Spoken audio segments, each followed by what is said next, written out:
ஒரு முக்கிய செய்தி கிடைத்திருக்கிறது, என்னவென்று பார்க்கலாம்.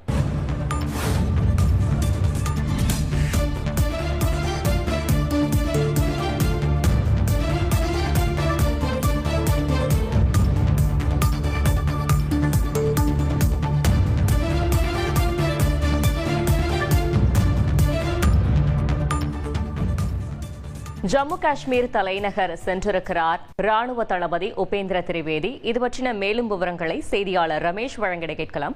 ரமேஷ், வணக்கம். மேலும் தகவல்களை சொல்லுங்க.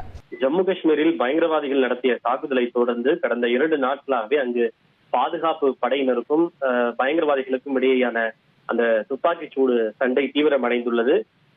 பயங்கரவாதிகள் பதுங்கி இருக்கக்கூடிய இடங்களை எல்லாம் பாதுகாப்பு படையினர் கண்டுபிடித்து அவர்கள் மீது என்கவுண்டரை நடத்தி வருகிறார்கள். இந்த நிலையில்தான் இந்திய ராணுவத்தினுடைய தலைமை தளபதி உபேந்திர திரிவேதி ஜம்மு காஷ்மீர் தலைநகர் ஸ்ரீநகருக்கு சென்றிருக்கிறார்.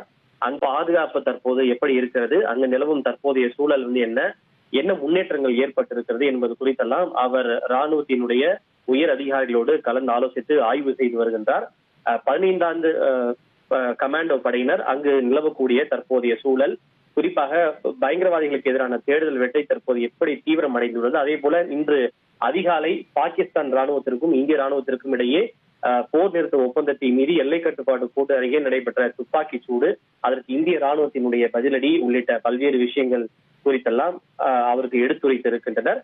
மேலும் எங்கெங்கெல்லாம் பயங்கரவாதிகள் அங்கு காஷ்மீரிலே பதுங்கி இருப்பதற்கான வாய்ப்புகள் இருப்பதாக தங்களுக்கு உளவுத்துறையிடமிருந்து தகவல் கிடைத்துள்ளது. அவர்களை சுற்றி வளைப்பதற்கான ஏற்பாடுகள் உள்ளிட்ட பல்வேறு விஷயங்கள் குறித்தும் ராணுவ அதிகாரிகள் ராணுவத்தினுடைய தலைமை தளபதி உபேந்திர திரிவேதிக்கு எடுத்துரைத்து வருகிறார்கள்.